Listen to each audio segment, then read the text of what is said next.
నమస్తే, welcome to city news. ఆంధ్రప్రదేశ్లో ఒకరోజు ముందుగానే ఎన్టీఆర్ భరోసా పెన్షన్లు పంపిణీ రాష్ట్ర ప్రభుత్వం చేయనుంది.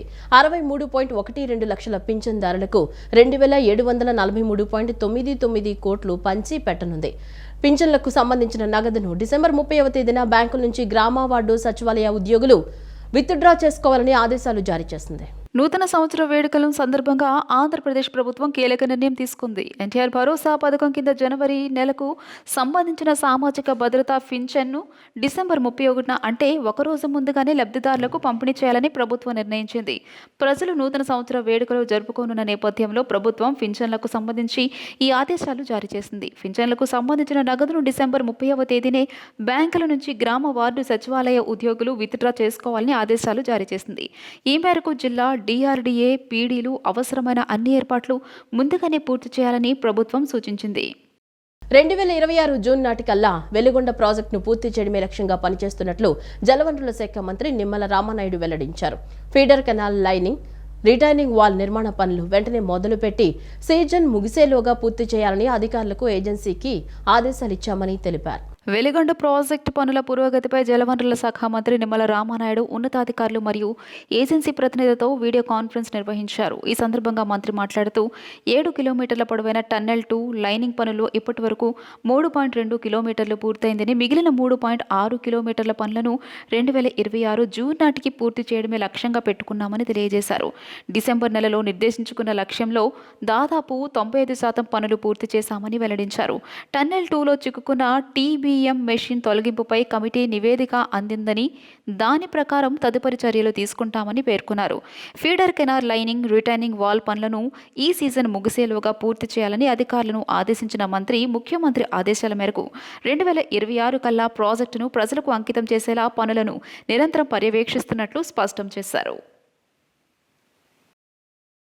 కెనాల్కు సంబంధించి 5.3 కిలోమీటర్ల సీసీ వాల్, మిగిలినటువంటి భాగం అంతా కూడా లైనింగ్ పనులు కూడా ఈ నెలలోనే ప్రారంభించి రేపు జూన్ లోపల ఆ ఫీడర్ కెనాల్ కూడా 460 కోట్ల రూపాయలు ఏదైతే నిధులు మంజూరు చేశామో ఆ పనులు కూడా పూర్తి చేసేటువంటి విధంగా వాళ్ళకు కూడా ఒక లక్ష్యం నిర్దేశించడం. టన్నెల్ 2లో ఉన్నటువంటి టన్నెల్ బోరింగ్ మెషిన్స్ మీద ఒక కమిటీని కూడా నియమించడం, ఆ కమిటీ కూడా ప్రభుత్వానికి కూడా ఒక నివేదిక కూడా ఇచ్చినటువంటి పరిస్థితి. ఆ కమిటీ ఇచ్చినటువంటి నివేదికను పరిశీలించి ఆ నివేదిక ప్రకారం ఆ టన్నెల్ బోరింగ్ మెషిన్ తొలగింపును కూడా మరి తొందరలోనే చేపడతాము. గుంటూరు జిల్లా మంగళగిరిలో పోలీసులు నిర్బంధ తనిఖీలు నిర్వహించారు. గండాలయ్యపేటలోని దాదాపు 100 ఇళ్లలో సోదాలు చేశారు. ఈ ప్రాంతంలో యువత ఎక్కువగా గంజాయి తీసుకోవటం, విక్రయించడం లాంటివి చేస్తున్నారనే సమాచారంతో తనిఖీలు నిర్వహించినట్లు డీఎస్పీ మురళీకృష్ణ తెలిపారు. దాదాపు 80 మంది సిబ్బంది తనిఖీల్లో పాల్గొన్నారు. ఎలాంటి గుర్తింపు లేని 80 వాహనాలను సీజ్ చేశారు. అనుమానితుల ఇళ్లను క్షుణ్ణంగా తనిఖీ చేసి వివరాలు సేకరించారు. అనంతరం సంకల్పం పేరుతో గంజాయికి దూరంగా ఉండాలని స్థానిక యువతతో పోలీసులు ప్రతిజ్ఞ చేయించారు. గంజాయి లేని జిల్లాగా గుంటూరు జిల్లాను తీర్చిదిద్దాలనే సంకల్పంతో యువతను గంజాయి సహా ఇతర మత్తు పదార్థాల నుంచి దూరంగా ఉంచాలనే ప్రధాన లక్ష్యంగా గుంటూరు జిల్లా పోలీసు యంత్రాంగం విస్తృత స్థాయిలో చర్యలు చేపడుతోంది.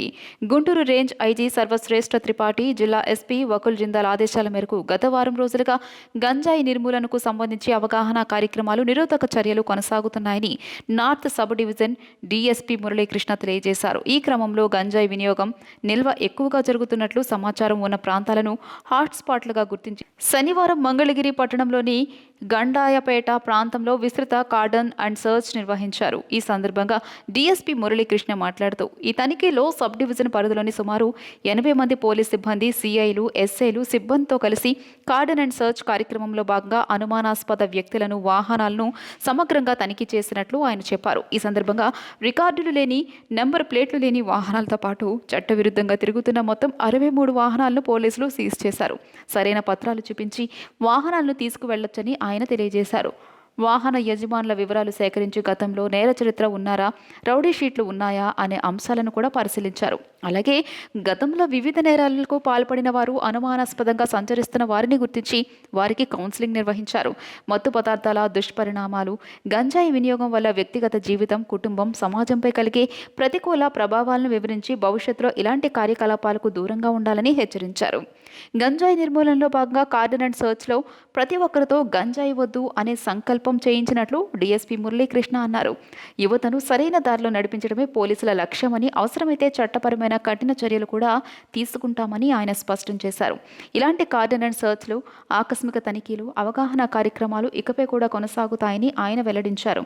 గంజాయి నిర్మూలనలో ప్రజల సహకారం అత్యంత కీలకమని, అనుమానాస్పద కార్యకలాపాలపై సమాచారం అందించాలని డీఎస్పీ మురళీకృష్ణ కోరారు. ఈ కార్డినెంట్ సర్చ్లో మంగళగిరి పట్టణ రూరల్ సీఐలు వీరస్వామి, ఏవి బ్రహ్మం, ఎస్ఐలు శ్రీహరి, రవీంద్ర నాయక్, పోలీస్ సిబ్బంది, నార్త్ సబ్ డివిజన్ పోలీస్ అధికారులు, సిబ్బంది తదితరులు పాల్గొన్నారు. సారస్ మినీ భారత సాంస్కృతిక కళా సమ్మేళనంగా నిర్వహించడం జరుగుతుందని కేంద్ర కమ్యూనికేషన్లు, గ్రామీణాభివృద్ధి శాఖ సహాయ మంత్రి డాక్టర్ పెమ్మసాని చంద్రశేఖర్ అన్నారు. దేశం నలుమూలల నుంచి 600 మందికి పైగా చేనేత, హస్త కళాకారులు, సాంస్కృతిక కళాకారులు వస్తున్నారని తెలిపారు.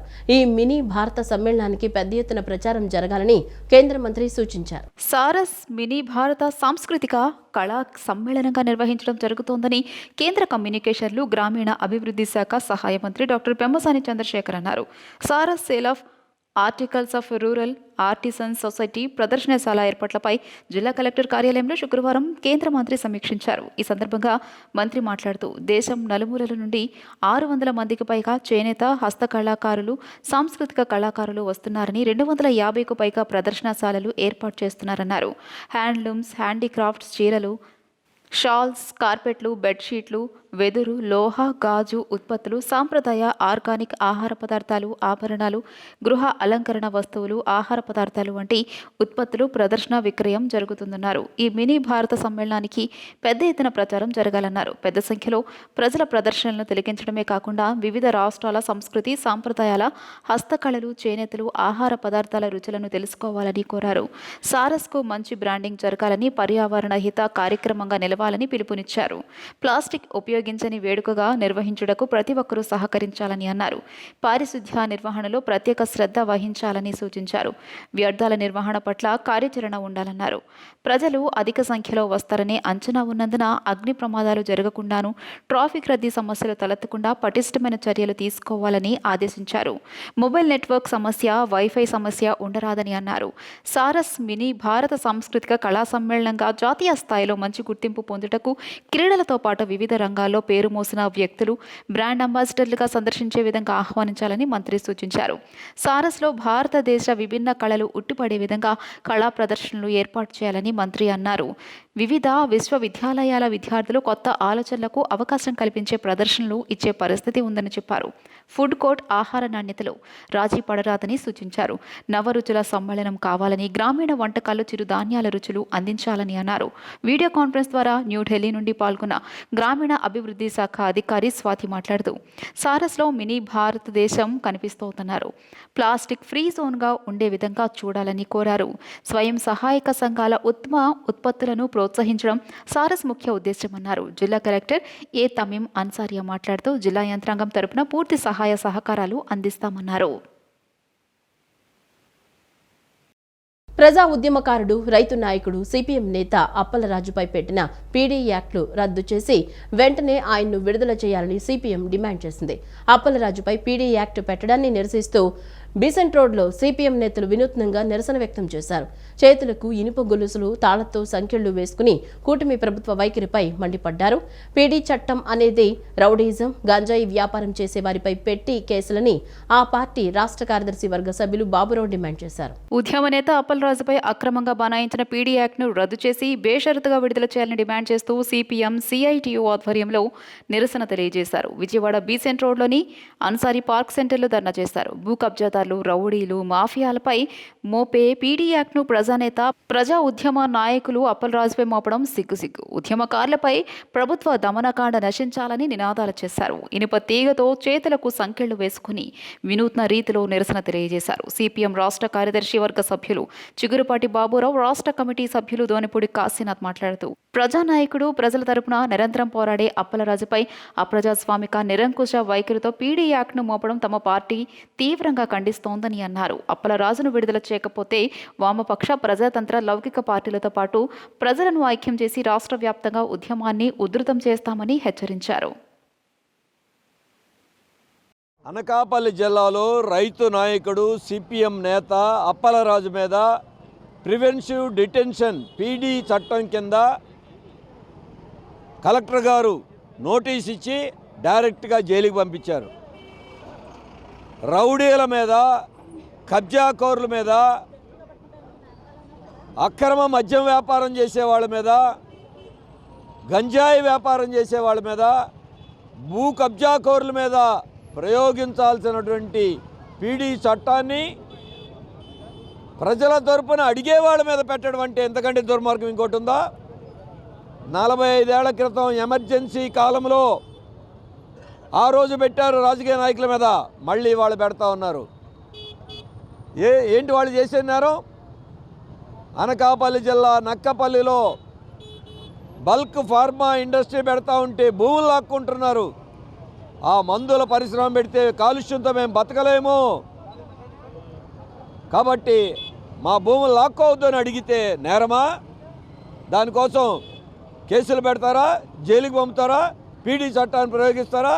విశాఖపట్నంలో ఉక్కు ఫ్యాక్టరీ ప్రైవేటీకరణ వద్దని అడిగితే నేరమా? అదానీ సిమెంట్ ఫ్యాక్టరీ జనం మధ్య పెట్టొద్దని అడిగితే నేరమా? ఇటువంటి దాంట్లో ఉద్యమాల్లో పాల్గొనుంటే 19 కేసులు తప్పుడు కేసులు పెట్టారు. అందులో 12 కేసులు తప్పుడు కేసులను కొట్టేశారు. ఆ కేసులను చూపించి ఇవాళ కేసు పెట్టారు. చంద్రబాబు నాయుడు గారు కలెక్టర్ల సమావేశంలో నిస్సిగ్గుగా భూములు తీసుకుంటాం, ఎవరైనా అడ్డం వస్తే పీడీ చట్టం పెట్టండి అని ముఖ్యమంత్రి గారే అధికారులకు ఆదేశాలు ఇచ్చారు. కాబట్టి ఆయనే దీనికి బాధ్యత వహించాలి. నక్కపల్లిలో బల్క్ డ్రగ్స్ పెట్టొద్దు, అక్కడ పరిశ్రమలు పెడితే మా జీవనోపాధి దెబ్బతింటుందని చెప్పనేటువంటి ఉద్దేశంతో అక్కడ ఉద్యమాన్ని సాగించి ప్రజలకి అండదండగా నిలబడినటువంటి కామ్రేడ్ అప్పలరాజు గంజాయి ఇటువంటి అక్రమ రవాణాలకు వ్యతిరేకంగా ఆ ప్రాంతంలో ఉన్నటువంటి ప్రజానీకం మీద నీడ పడకుండా, ప్రభావం పడకుండా చూడటానికి చైతన్యం కల్పించేటువంటి దానికి ఉద్యమించినటువంటి ప్రజానేత. భూ కబ్జాదారులకు వ్యతిరేకంగా, భూ సేకరణకు వ్యతిరేకంగా, రాష్ట్ర ప్రభుత్వం అక్రమంగా లాగేసుకుంటున్నటువంటి భూ దందాకి వ్యతిరేకంగా నిలబడినటువంటి ధీరోదాత్తుడు కామ్రేడ్ అప్పలరాజు. అటువంటి అప్పలరాజు మీద మీ ఇష్టం వచ్చినటువంటి రీతిలో లేనటువంటి సెక్షన్లో 307ల దగ్గర నుండి, గంజాయి దగ్గర నుండి, బల్క్ డ్రగ్స్ దగ్గర నుండి, హెరాయిన్ దగ్గర నుండి రకరకాలైనటువంటి సెక్షన్స్ని పెట్టి పీడీ యాక్ట్కి అనుసరించవచ్చు అని చెప్పనేటువంటి ఒక నేపథ్యాన్ని సృష్టించడం ద్వారా అప్పలరాజుని పీడీ యాక్ట్తో అరెస్టు చేయించడం అని చెప్పనేది ఎంత దుర్మార్గమైనటువంటి విషయం అని చెప్పనేది ఈ సందర్భంగా అడుగుతూ ఉన్నాం. వైసీపీ హయాంలో గ్రామీణాభివృద్ధికి గ్రహణం పట్టిందని టీడీపీ ఎమ్మెల్సీ ఆలపాటి రాజేంద్ర ప్రసాద్ విమర్శించారు. టీడీపీ కార్యాలయంలో ఆయన విలేకరులతో మాట్లాడారు. వైసీపీ ప్రభుత్వ హయాంలో పంచాయతీ వ్యవస్థను కూల్చేసి మళ్లీ వారి నీతులు చెప్తున్నారన్నారు. బాపూజీ కలలు కన్న గ్రామ స్వరాజ్యాన్ని పూర్తిగా నిర్వీర్యం చేసిన ఘనత జగన్దేనని విమర్శించారు. ప్రజాస్వామ్యబద్ధంగా ఎన్నికైన సర్పంచులు, వార్డు సభ్యుల హక్కుల్ని పూర్తిగా నిర్వీర్యం చేశారన్నారు. గ్రామాల అభివృద్ధికి కేంద్రం ఇచ్చిన 13,000 కోట్లను దారి మళ్లించారని ఆరోపించారు. ఉపాధి హామీ, జల్ జీవన్ మిషన్ నిధులు 4,128 కోట్లు అవినీతికి పాల్పడ్డారని విమర్శించారు. రాజ్యాంగబద్ధంగా 73, 74 అధికరణ ద్వారా సంప్రాప్తిచ్చినటువంటి వారి యొక్క విధుల్ని కూడా సైతం లెక్క చేయకుండా పూజ్య బాపూజీ కలగన్నటువంటి గ్రామ రాజ్యాలని పూర్తిగా విధ్వంసం చేసిన ఘనత నీది కాదా అని చెప్పి నేను ప్రశ్నిస్తూ ఉన్నా. ఎందుకంటే నీవు వారికి రాజ్యాంగబద్ధంగా వచ్చినటువంటి నిధులను కూడా కైంకర్యం చేసినటువంటి మొట్టమొదటి ముఖ్యమంత్రి జగన్మోహన్ రెడ్డి. ఎందుకు చేశావు, ఎలా చేశావు అని చెప్పి అడగటానికి కూడా వీలు లేకుండా ప్రజాస్వామ్యబద్ధంగా గెలిచినటువంటి సర్పంచుల్ని, ప్రజాస్వామ్యబద్ధంగా గెలిచినటువంటి మెంబర్లని, వాళ్ళ హక్కుల్ని పూర్తిగా కాలరాసి విఘాతం కల్పించినటువంటి, రాజ్యాంగాన్ని పూర్తిగా గంగలో కలిపినటువంటి నాయకత్వం నీది కాదా అని చెప్పి ప్రశ్నిస్తా ఉన్నా. వంగవీటి మోహన్ రంగా పేరును రాష్ట్రంలో ఒక జిల్లాకు పెట్టాలని ప్రభుత్వం దృష్టికి తీసుకువెళతామని సెంట్రల్ ఎమ్మెల్యే బోండ ఉమామహేశ్వరరావు తెలిపారు. వైఎస్ఆర్, ఎన్టీఆర్, అంబేద్కర్, అల్లూరి పేరిట జిల్లాలు ఏర్పాటైన నేపథ్యంలో విశేష ప్రజాదరణ గల వంగవీటి మోహన్ రంగా పేరు కూడా జిల్లాకు పెట్టాలన్న డిమాండ్ సముచితమైందని ఆయన అభిప్రాయపడ్డారు. తన ప్రాణం ఉన్నంత వరకు వంగవీటి రంగా అభిమానిగానే కొనసాగుతానని ఉమా స్పష్టం చేశారు. మాజీ ఎమ్మెల్యే వంగవీటి మోహన రంగా 37వ వర్ధంతిని పురస్కరించుకొని మా ఆర్ట్స్ రాధారంగా మిత్రమండలి ఆధ్వర్యంలో ఏర్పాటైన సభలో ఎమ్మెల్యే బోండా ఉమా, జనసేన నాయకుడు సామినేని ఉదయభాను, నగర మేయర్ రాయన భాగ్యలక్ష్మి, ఇంకా వివిధ పార్టీలకు చెందిన నాయకులు, రంగా అభిమానులు, రాధారంగా మిత్రమండలి ప్రతినిధులు పాల్గొని దివంగత రంగాకు ఘన నివాళులు అర్పించారు. ఈ సందర్భంగా ఎమ్మెల్యే బోండా ఉమా మాట్లాడుతూ వంగవీటి రంగా పేరిట జిల్లాకు పేరు పెట్టాలని నిరాహార దీక్షలో తాను పాల్గొన్నట్లు తెలియజేశారు. వైఎస్ఆర్, ఎన్టీఆర్, అంబేద్కర్, అల్లూరి వంటి వారి పేరిట జిల్లాలు ఏర్పాటైన దృష్ట్యా వంగవీటి మోహన రంగా పేరిట కూడా జిల్లా ఏర్పాటు చేయాలన్న డిమాండ్ ఎప్పటి నుంచో ఉందన్నారు. ప్రభుత్వం దృష్టికి ఈ అంశాన్ని తీసుకెళ్తామని చెప్పారు. ఎమ్మెల్యే ఉమా అని పిలుచుకునే కన్నా వంగవీటి మోహన రంగా అభిమానిగా గుర్తింపు పొందడమే తనకు ఇష్టమని ఆయన వివరించారు. తను ప్రాణం ఉన్నంత వరకు రంగా అభిమానిగానే కొనసాగుతానని ఉమా స్పష్టం చేశారు. జనసేన నేత సామినేని ఉదయభాను మాట్లాడుతూ రంగా సహచరునిగా పనిచేయడం వల్లనే రాజకీయంగా తాను ఈ స్థితికి రాగలిగానన్నారు. తాను మండల స్థాయి నుంచి శిష్యులు పదవి కోరుకుంటే రాష్ట్ర యువజన కాంగ్రెస్ అధ్యక్ష పదవి ఇచ్చి తమ స్థాయిని పెంచారని చెప్పుకొచ్చారు. బడుగు బలహీన వర్గాల పెన్నిధిగా పేరుగాంచిన రంగా స్ఫూర్తితో పనిచేస్తామని స్పష్టం చేశారు. నగర మేయర్ రాయన భాగ్యలక్ష్మి మాట్లాడుతూ బడుగు బలహీన వర్గాల కోసం ప్రాణత్యాగం చేసిన వంగవీటి మోహన రంగా మరికొన్నాళ్లు ఉంటే ఎన్నో మంచి పనులు చేసేవారని అభిప్రాయపడ్డారు. ఆయన మన మధ్య లేకపోవడం బాధాకరమన్నారు. రాజకీయాలకు అతీతంగా అందరూ రంగాను ఆదర్శంగా తీసుకుని ప్రజల కోసం పనిచేయాలని సూచించారు. ఈ సభలో తెలుగుదేశం, జనసేన, కాంగ్రెస్, వైసీపీ, బీజేపీ నాయకులు, రాధారంగా మిత్రమండలి అధ్యక్షుడు శ్రీను, మా ఆర్ట్స్ ప్రతినిధులు బాబీ, చంటి, సీనియర్ జర్నలిస్ట్ చందు, జనార్దన్ ప్రముఖులు పాల్గొని దివంగత రంగాకు ఘన నివాళులు అర్పించారు.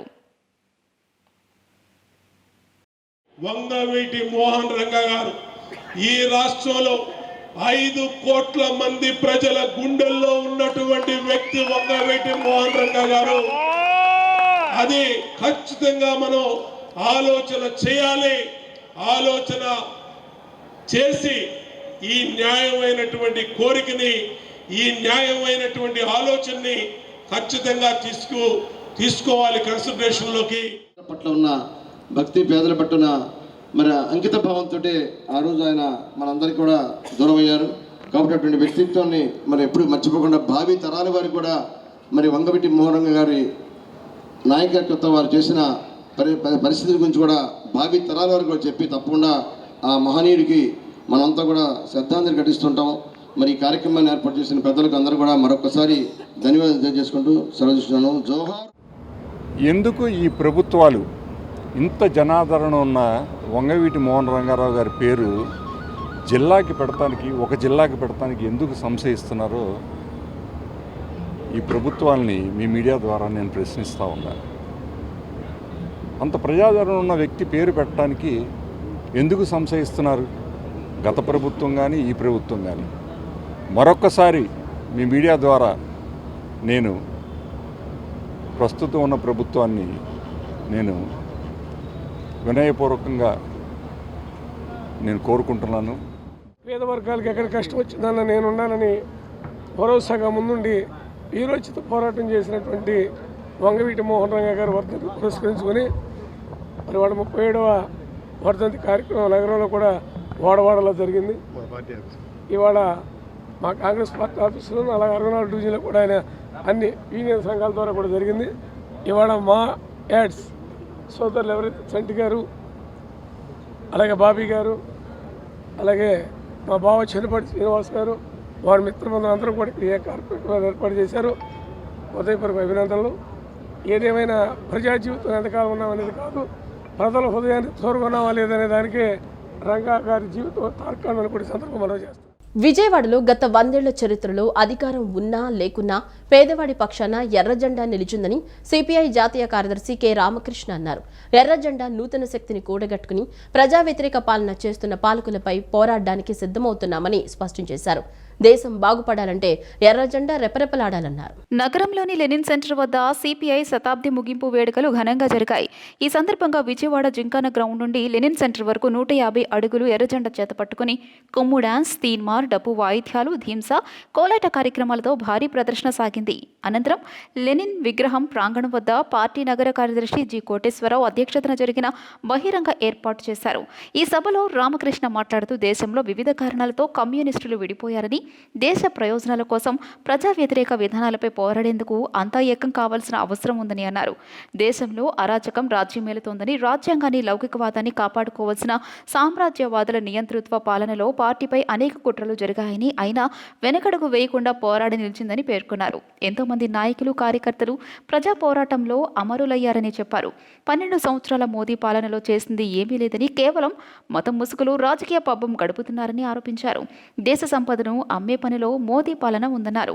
పేదరికం నియంత్రణలో పూర్తిగా విఫలమయ్యారని ఆరోపించారు. ఓవైపు క్రిస్మస్ వేడుకల్లో మోదీ పాల్గొనగా, మరోవైపు క్రైస్తవులపై దాడులు పథకం ప్రకారం జరుగుతున్నాయని మండిపడ్డారు. సిపిఐ రాష్ట్ర కార్యదర్శి గుజ్జులా మాట్లాడుతూ, ఈశ్వరయ్య స్వార్థ ప్రయోజనాల కోసం దళితులు, గిరిజనులను చంపేసి సంపదను దోచుకునే పనిలో మోదీ ప్రభుత్వం ఉందని ఆరోపించారు. ఎర్రజెండా నూతన శక్తిని కూడగట్టుకుని ప్రజా వ్యతిరేక పాలన చేస్తున్న పాలకులపై పోరాడటానికి సిద్ధమవుతున్నామని స్పష్టం చేశారు.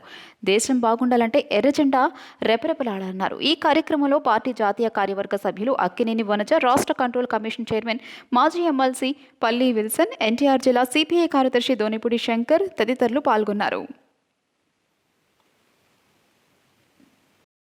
శివాజీ దండోరా సినిమా ప్రీ రిలీజ్ ఈవెంట్లో హీరోయిన్ల దుస్తులపైన చేసిన కామెంట్స్ టాలీవుడ్లోనే పెను దుమారాన్ని రేపాయి. తాజాగా మెగా బ్రదర్ నాగబాబు కూడా శివాజీ పైన ఫైర్ అయ్యారు.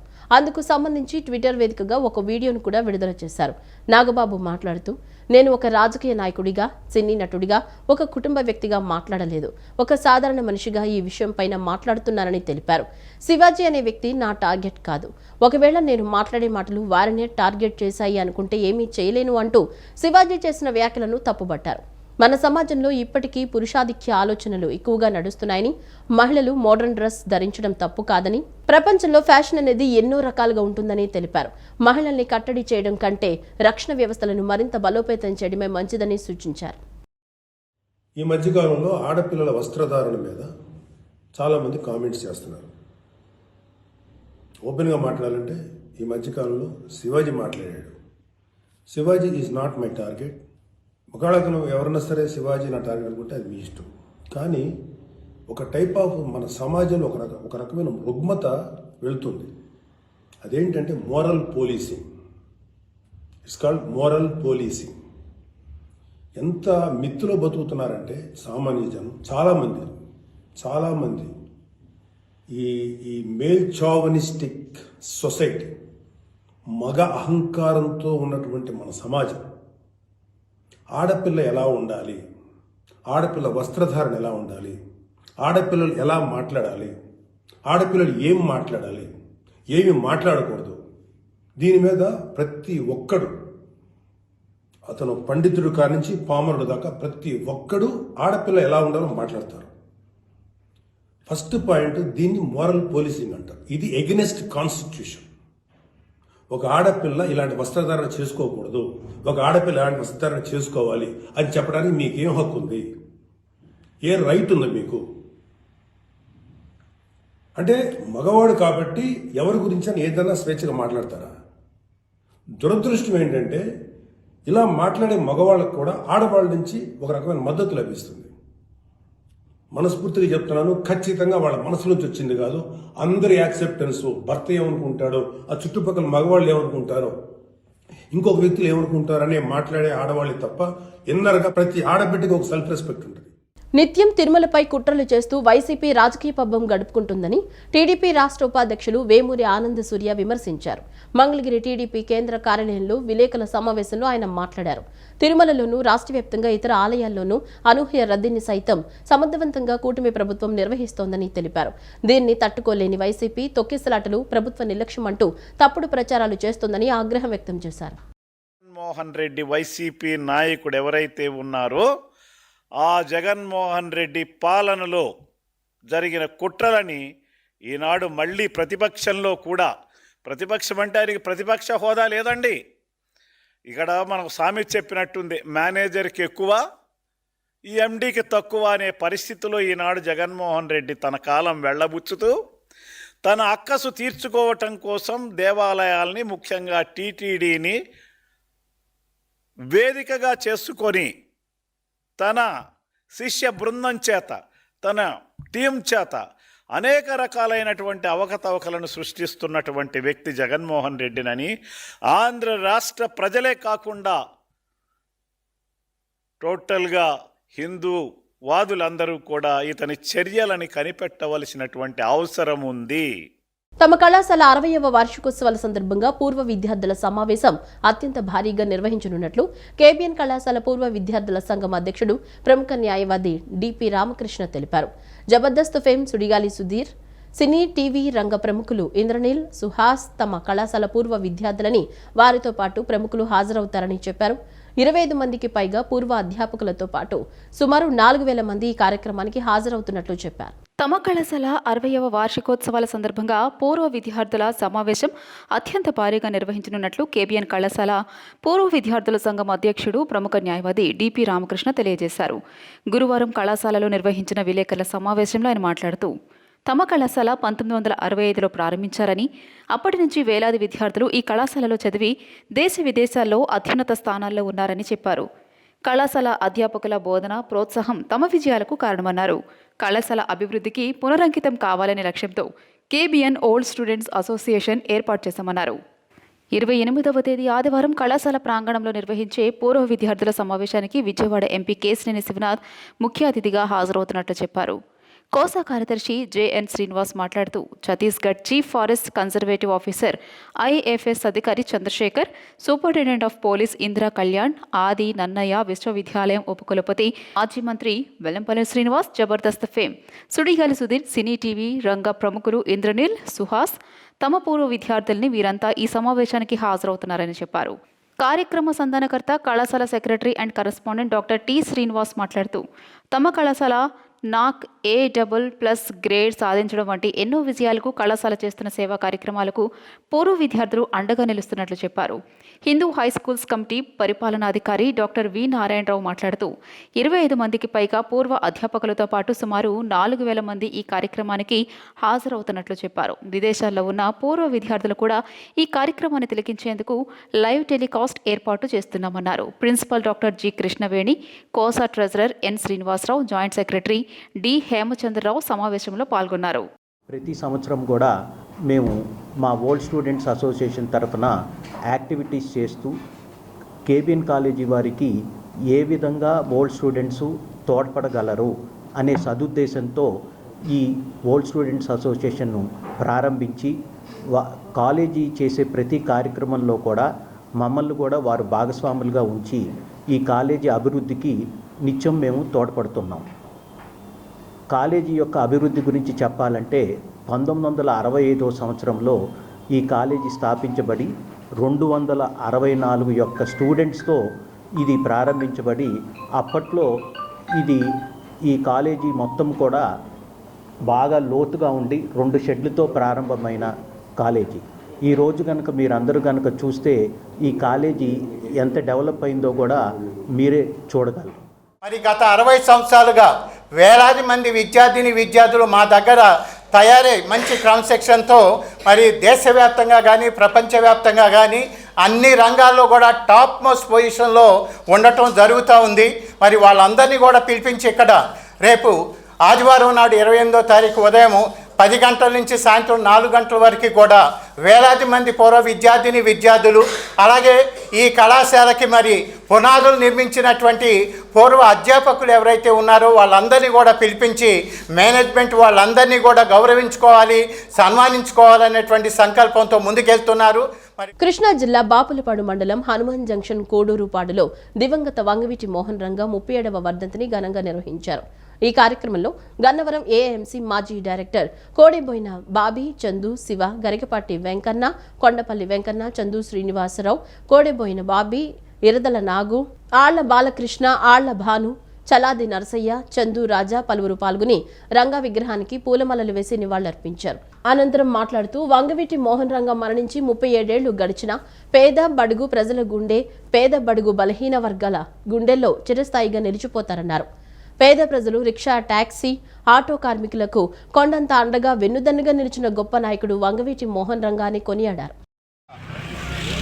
వంగవీటి మోహన్ రంగా గారి 37వ వర్ధంతి సందర్భంగా కృష్ణా జిల్లా పాపలపాడు మండలం హనుమాన్ జంక్షన్ ఇందిరానగర్లో ఘనంగా నిర్వహించడం జరిగింది. ఈ కార్యక్రమానికి ఇచ్చేసిన రంగా గారి యొక్క అభిమానులందరికీ కూడా హృదయపూర్వకమైనటువంటి నమస్కారాలు తెలియజేస్తూ, ఈ రాష్ట్రంలో వంగవీటి మోహన్ రంగా గారు ఆయన రాజకీయ చరిత్రలో ఒక కులానికో ఒక మతానికో సంబంధించి కాకుండా బడుగు బలహీన వర్గాలందరికీ కూడా అన్నదండలుగా నిలిచినటువంటి నాయకుడు రంగా గారు. ఈ వార్తలు ఇంతటితో సమాప్తం. నమస్కారం.